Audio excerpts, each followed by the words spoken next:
Betty had always believed life was full of little surprises, but nothing prepared her for the day she moved into the small apartment complex in Surulere, Lagos. She was unpacking boxes when she first noticed him, her neighbor across the hallway. He was tall and lean, with caramel-toned skin and glasses that perched perfectly on his nose.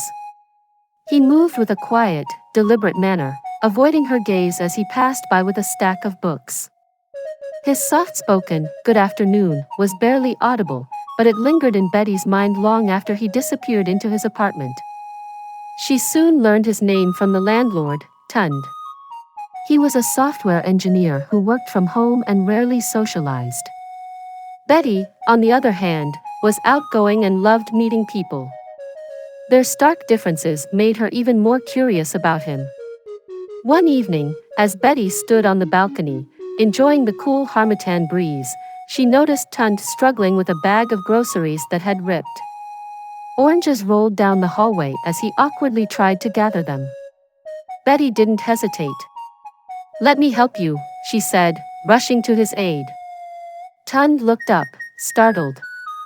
"Oh, no, it's fine." "Nonsense," Betty interrupted, already picking up the oranges.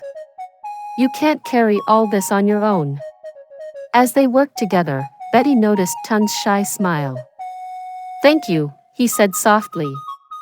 "It's nothing," Betty replied. "Neighbors help each other, right? By the way, I'm Betty." "Tund," he said, adjusting his glasses nervously. From that moment, Betty made it her mission to get to know him better. She started small, dropping by with a plate of jollof rice she'd made, asking for help with setting up her Wi-Fi, and occasionally leaving notes on his door with random jokes. Slowly but surely, Tund began to open up. One Saturday evening, Betty invited Tund over for dinner.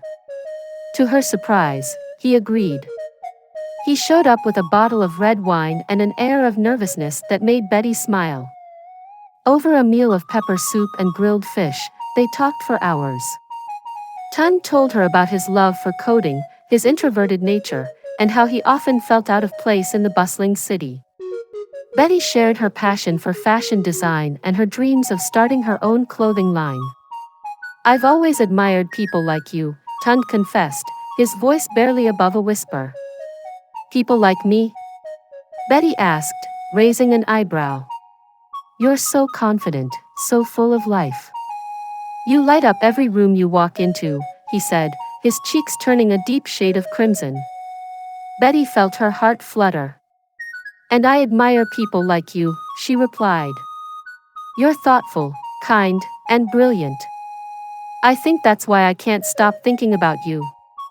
Tund's eyes widened. "You think about me?" "All the time," Betty admitted, her voice steady despite the pounding of her heart. Tund took a deep breath, as though summoning all his courage.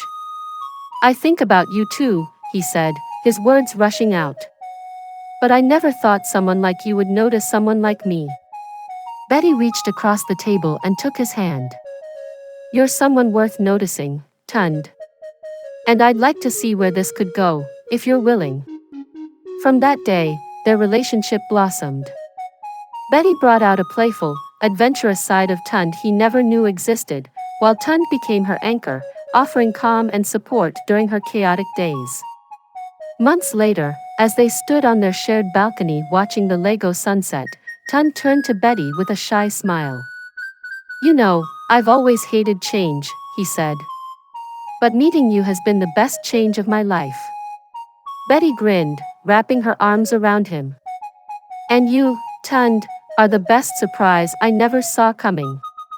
Their love story became one of the building's favorite tales, a reminder that sometimes, love finds you in the most unexpected places, even right across the hall. Thank you for watching. Subscribe, like, comment and share.